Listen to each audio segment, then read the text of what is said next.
इस कहानी की शुरुआत होती है एक बहुत ही खूबसूरत गांव से, जिसका नाम था ढोलकपुर। ऊंचे ऊंचे पेड़, हरे भरे पौधे और एक शांत वातावरण। उसी गांव में रहते थे 3 जिगरी दोस्त, राय स्टार, ज्ञान भाई और अज्जू भाई। लेकिन उस हरियाली को किसी की नजर लग चुकी थी। एक लालची इंसान था, पुष्पा। वो दिन रात जंगल के पेड़ों को काटता और उन्हें बेचकर खूब पैसा कमाता। धीरे धीरे पुष्पा बहुत अमीर बन गया, लेकिन साथ ही साथ पूरा जंगल भी खत्म हो गया। ढोलकपुर का हरा भरा जंगल अब एक सूनी बंजर जमीन में बदल चुका था। एक रात आसमान से अचानक एक सफेद रंग का विशाल पेड़ जमीन पर उतरा, मानो भगवान ने खुद भेजा हो। तभी एक रहस्यमयी आवाज गूंजी, थुंग थुंग थुंग थुंग सहूर।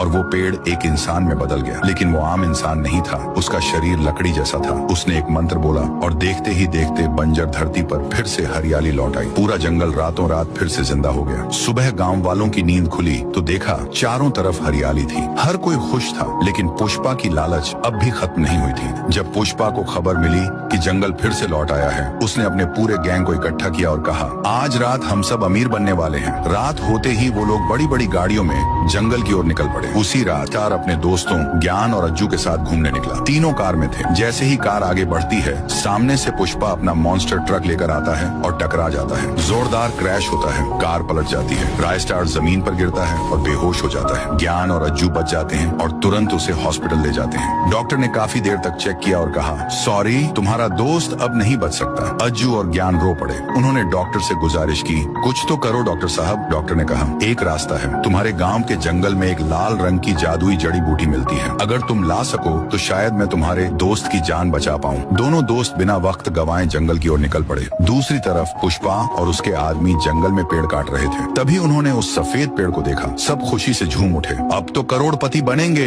लेकिन तभी जमीन हिलने लगी, आसमान गूंजने लगा और वह पेड़ एक रहस्यमयी लकड़ी के प्राणी में बदल गया। उस प्राणी ने मंत्र बोला और देखते ही देखते पुष्पा और उसके सारे आदमी पेड़ों में बदल गए। उसी वक्त अज्जू और ज्ञान जड़ी बूटियां ढूंढ रहे थे और उन्होंने ये सब अपनी आंखों से देखा। ज्ञान बोला, जल्दी भागो, ये हमें भी नहीं छोड़ेगा। जैसे ही दोनों पीछे मुड़े, वहाँ वो लकड़ी का भयानक प्राणी खड़ा था। ज्ञान समझ गया कि अब कोई बचने वाला नहीं। उसने आजू से कहा, तू भाग, मैं इसे रोकता हूँ। ज्ञान उस पर टूट पड़ा, लेकिन वो प्राणी उस पर भी जादू कर देता है और ज्ञान भी एक पेड़ में बदल जाता है। आजू जैसे तैसे भागकर अस्पताल पहुंचा और डॉक्टर को जड़ी बूटी दे दी। डॉक्टर तुरंत राय स्टार का ऑपरेशन शुरू करता है और सुबह तक राय स्टार ठीक हो जाता है। जैसे ही राय स्टार होश में आता है, वो देखता है आजू अकेला बैठा है। वो पूछता है, ज्ञान भाई कहाँ है? आजू रोते हुए सारी बात बता देता है। राय स्टार कहता है, जिस दोस्त ने मेरी जान बचाने के लिए अपनी जान दे दी, मैं उसे हर हाल में बचाऊंगा। क्या राय स्टार और अज्जू टुंग टुंग सहूर को हरा पाएंगे? पार्ट 2 चाहिए तो इस वीडियो पर 1 लाख लाइक्स करवा दो। अगर तुम्हें भी मेरी तरह फ्री फायर में डायमंड चाहिए